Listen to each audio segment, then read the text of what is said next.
কি এটা আমার হাতে? যারা চিনে গেছো তারা তাড়াতাড়ি ঝটপট বলে ফেলো তো এটা কি? হ্যাঁ, এটা হচ্ছে জিভে জল আনার মতো একটা জিনিস। হ্যালো বন্ধুরা, শুভ সকাল। তো আমি চলে এসেছি আজকে দারুণ একটা রেসিপি নিয়ে। আর এতক্ষণে হয়তো অনেকে বুঝেও গেছো আমার হাতে এতগুলো আম দেখে। আজ আমি তোমাদের সঙ্গে শেয়ার করব এই কাঁচা আমের টক ঝাল মিষ্টি আচারের রেসিপি। তো এই আমগুলো কিন্তু আমি গাছ থেকে তুলে এনেছি। আর আমাদের এই গাছের আমগুলো কিন্তু অনেকটা বড় হয়। এক একটা আমের ওয়েট প্রায় 1 কিলো করে হয়। তো দেখো আমি বেশি নয় 4টে আম তুলে এনেছি আজ। এখনও বীজগুলো শক্ত হয়নি, তবু দেখো প্রায় এক একটা 400 থেকে 500 গ্রাম ওয়েট হয়ে গেছে।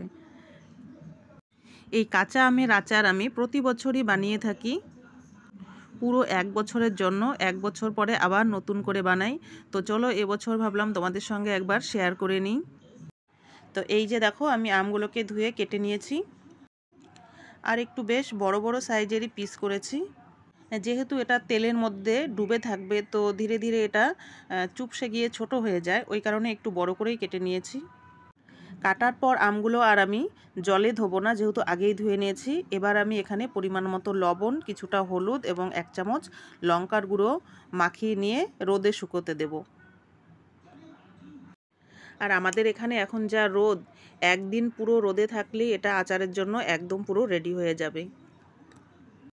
আমের মধ্যে যে রসটা রয়েছে সেটা মোটামুটি শুকিয়ে নিতে হবে, তাহলে আচারটা ভালো থাকবে অনেক দিন ধরে।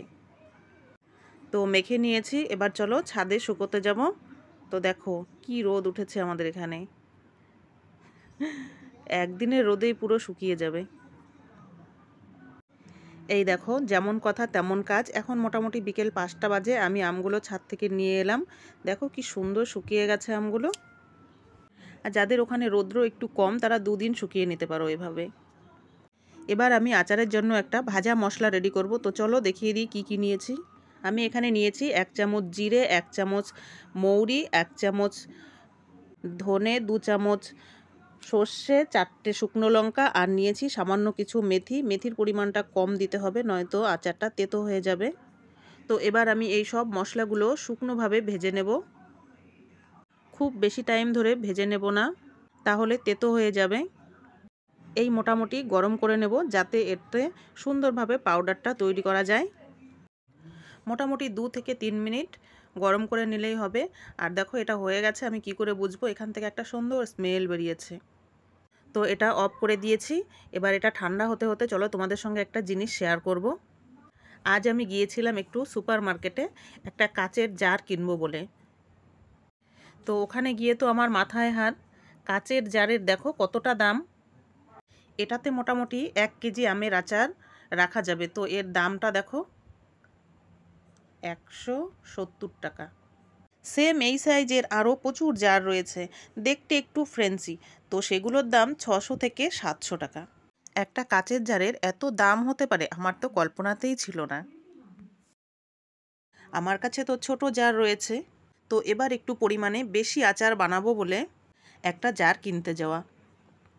আর নিয়ে নিলাম ফরচুনের 1 লিটার সর্ষের তেল, কারণ আচারে তো সর্ষের তেল দিতে হবে। কাচের জারের দাম দেখে তো আমি অবাক, সত্যি এত দাম হয়। তো এবার আমি ভাজা মশলার পাউডারটা রেডি করে নিয়েছি। এরপর আমি গুঁড়ো মশলা দিয়ে আমগুলোকে সুন্দরভাবে মেখে নেব। এখানে আরও দেব 1 চামচ চিনি, তেল আর 1 চামচ লঙ্কার গুঁড়ো। তো আমগুলোকে সুন্দরভাবে মাখতে মাখতে চলো এদিকে তেলটা গরম বসিয়ে দিই। আমি একদম কাঁচা তেল দেব না, তেলটাকে গরম করে নিয়ে তারপরে ঠান্ডা করে তারপরেই আমি এখানে মিক্সড করব। এভাবে আমের আচার বানালে কিন্তু একদম নষ্ট হয় না, যতদিন খুশি তুমি রেখে খেতে পারো। আমার তো এই আচার গরম গরম ভাতের সঙ্গে দারুণ লাগে খেতে। আর এভাবে আচার বানালে আচার শেষ হয়ে যাবে, কিন্তু আচার কখনো নষ্ট হবে না। আমগুলো দেখো কি দারুণ লাগছে দেখতে, এখনই জিভে জল চলে আসছে। যেমন কালার হয়েছে, দারুণ লাগছে।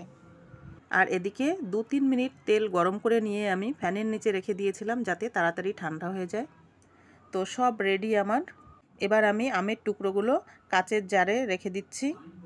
এবার আমি এই ঠান্ডা তেলকেও দিয়ে দিচ্ছি। তো একদম রেডি আমার টক ঝাল মিষ্টি আমের আচারের রেসিপি। ব্যাস সব রেডি। এবার আমি কন্টিনিউ 2 থেকে 3 দিন একটু এই জারটাকে রোদে দেব, তাহলে আর এই আচার নষ্ট হওয়ার ভয় থাকবে না। ব্যাস আমার 1 বছরের জন্য আমের আচার একদম রেডি। তো তোমরাও কিন্তু এভাবে আমের আচার বানিয়ে সারা বছর সংগ্রহ করে খেতে পারো। দারুণ দারুণ খেতে।